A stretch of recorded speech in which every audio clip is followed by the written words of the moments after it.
One day I was in court doing my interpreter thing, and I was in a hearing. This was a protection order hearing.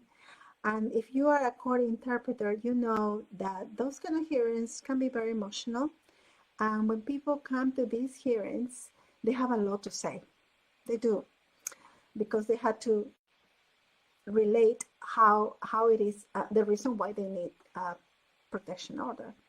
So this person was talking about what had happened, and I'm listening and taking notes, and I'm trying to, to process all this information and looking for a natural pause to start my interpretation.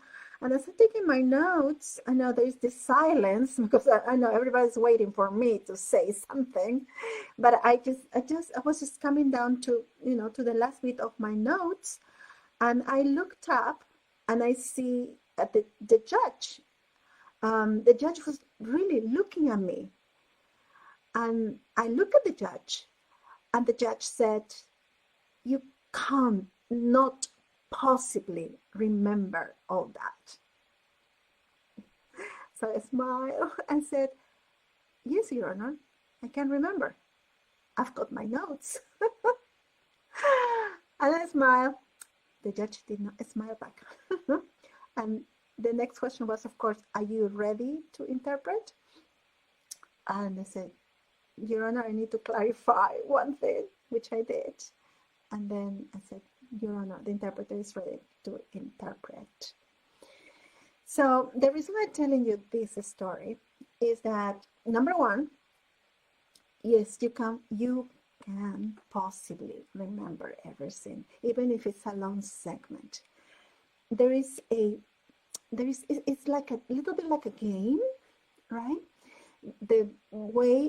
The dance between the memory and the notes, your comprehension and your notes, what it's in your mind, building up the story as it's being told, that is easy for you to remember because maybe you heard something similar before, or because you are really, your memory allows you to remember so much. And this interplay of that and what you are putting on your notes. And your notes, what goes on your notes is it's more likely the stuff that you will not be able to remember because it's totally unfamiliar. You never heard about that before.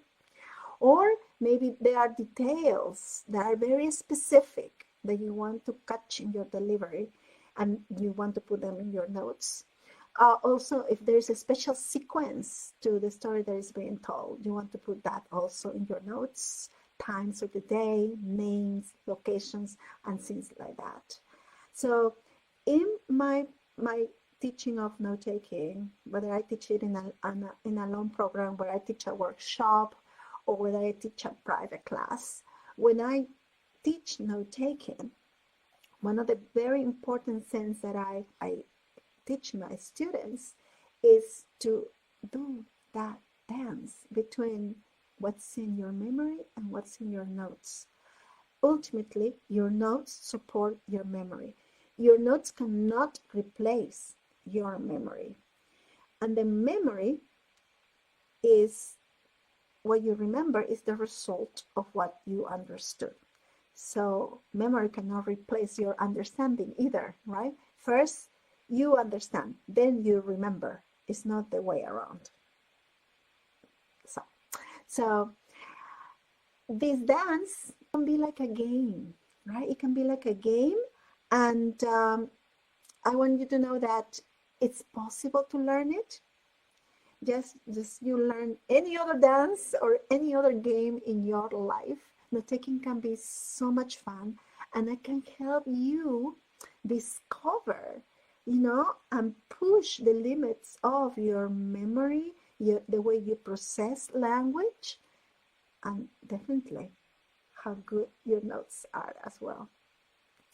So I hope you join me. I will be talking about note-taking and sharing the things that I share in my classes with my students so that you can ignite your note-taking and move it to the next level of expertise and be a less stressed interpreter, a more focused interpreter. And next time, if a judge tells you, you cannot possibly remember all that, you will say, just like I did, I do, Your Honor, I can remember because I've got my notes. See you then. Bye.